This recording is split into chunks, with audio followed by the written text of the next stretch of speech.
Hi hello friends, welcome to my channel. இன்றைக்கி நம்ம பார்க்க போகிறது என்னென்னா முட்டை குழம்பு எப்படி வைக்கணும்னு பார்த்துடலாமா? ஃபஸ்ட்டு வந்து முட்டையை நல்லா வேக வச்சு எடுத்தாச்சு.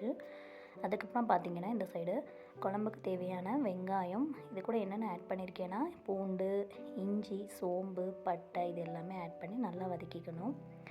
வெங்காயம் கொஞ்சம் பொன்னிறமாக வதங்கினதுக்கப்புறமா இது கூட வந்து கொஞ்சம் தக்காளி சேர்த்துக்கலாம். தக்காளி சேர்த்து நல்லா வதக்கிட்டு தக்காளி நல்லா வதங்கணும். அதுக்காக கொஞ்சமாக உப்பு ஆட் பண்ணி நல்லா வதங்கிருச்சு தக்காளி.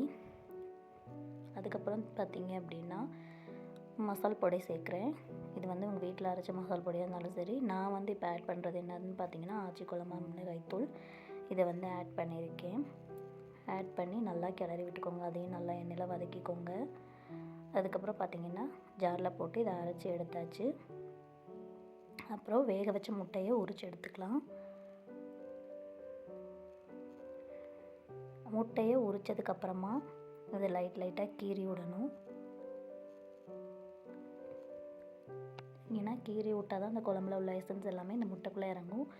இந்த பாருங்கள், இந்த மாதிரி நல்லா கீறி விட்டுக்கோங்க. இதுக்குள்ளே நல்லா வந்து எசன்ஸ் இறங்குச்சுன்னா அப்போ கொஞ்சம் டேஸ்ட்டாக இருக்கும் முட்டை. அதுக்கப்புறம் பார்த்திங்கன்னா குழம்பு தாளிக்க போகிறேன். இதில் வந்து கொஞ்சமாக எண்ணெய் ஊற்றி கடுகு, கருவேப்பிலை, சோம்பு கொஞ்சம் ஆட் பண்ணிவிட்டு வெங்காயம் ஆட் பண்ணியிருக்கேன்.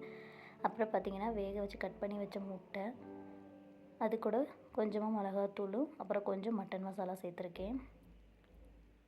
அதுக்கப்புறம் பார்த்திங்கன்னா அரைச்ச அந்த விழுதை வந்து இது கூட சேர்த்து நல்லா வதக்கி விட்டுக்கோங்க.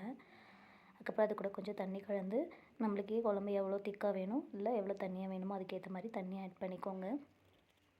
அவ்வளோதான், சூடான சுவையான முட்டை குழம்பு ரெடி ஆகிடுச்சு. வாங்க சாப்பிட்லாம். Okay friends, thank you. மறக்காமல் சப்ஸ்கிரைப் பண்ணுங்கள், லைக் பண்ணுங்கள், ஷேர் பண்ணுங்கள். தேங்க்யூ.